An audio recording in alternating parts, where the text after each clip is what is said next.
In a museum in Germany, there exists an old document that has fascinated historian, conspiracy theorist, and occult enthusiast for decades. At first glance, it doesn't look particularly special. It's just a piece of paper, a contract. But according to legend, the signature at the bottom belongs to one of the most famous men in European folklore. And the story claims he didn't sign it with ink.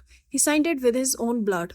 For centuries, people have argued about whether documents like these are elaborated hoaxes, misunderstood historical artifacts, or evidence of something much stranger.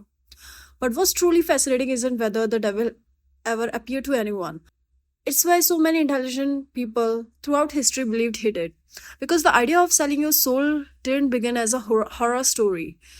It began as an explanation for success, an explanation for genius, an explanation for human ambition itself. And once you understand where this belief came from, you realize that the idea never really disappeared. It just changed its form. To understand why, we need to travel back hundreds of years. Imagine living in Europe during the 1500s. There is no internet, no university access to ordinary people, no modern science, and most people will spend their entire lives in the same village where they were born. And then suddenly someone appears who seems different. They know things others don't. They become wealthy, powerful, influential. Their rise seems impossible. People begin asking questions: how did he do it? Where does his knowledge come from?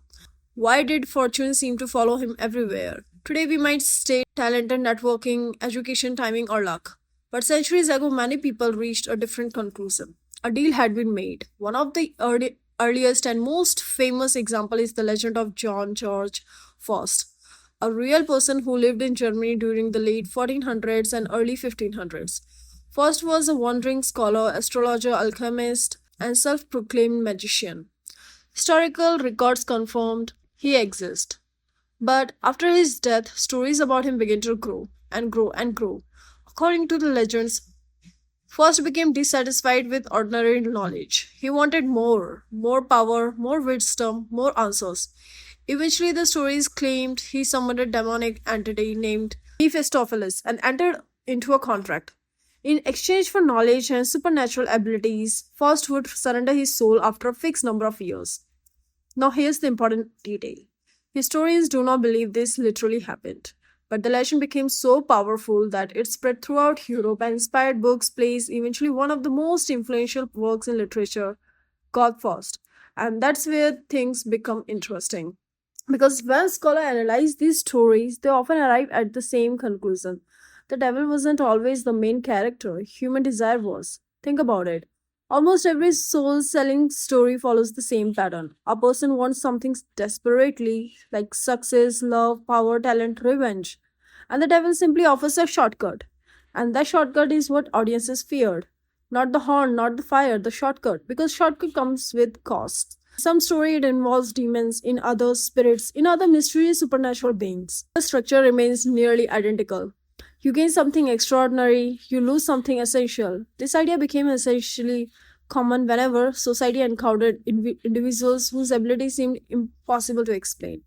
Musicians, inventors, writers, political figures, anyone whose success appeared almost supernatural. One famous example is the legend of blues musician Robert Johnson. According to folklore, Johnson was an average guitarist that one night he supposedly met a mysterious figure at a crossroads. After that encounter, his musical ability transformed dramatically. The story involved to one of America's most famous soul-selling legends. Again, historians find no evidence that the event actually occurred. But that's not why the story survived. It survived because people struggle to explain exceptional talent. And that's the hidden pattern behind nearly every deal with the devil story in history.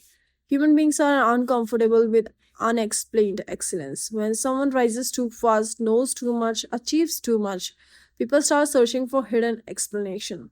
Sometimes conspiracy, sometimes magic, sometimes the devil himself. Here's where the story becomes truly relevant. The phrase selling your story is still used today, and almost nobody means it literally. When people say a celebrity sold their soul, they usually mean something else. They mean the person sacrificed authenticity for fame, principles for power, freedom for status, identity for success. In other words, the phrase survives because it evolved. Supernatural meaning faded, the symbolic meaning remained, and maybe that's why this is one of the oldest story humanity keeps retelling. Not because we are afraid of demons, but because we are afraid of becoming strangers to ourselves. The ancient contract wasn't really about the devil, it was about value. What would you trade for everything you have ever wanted? And how much is too much? That question haunted medieval Europe. It haunted writers, musicians, philosophers, and kings. And hundreds of years later, it still haunts us down. Because every generation creates its own version of the same deal. The name change, the symbols change, the beliefs change, but the question never does. What is the price of ambition? And are we always aware when we are paying it?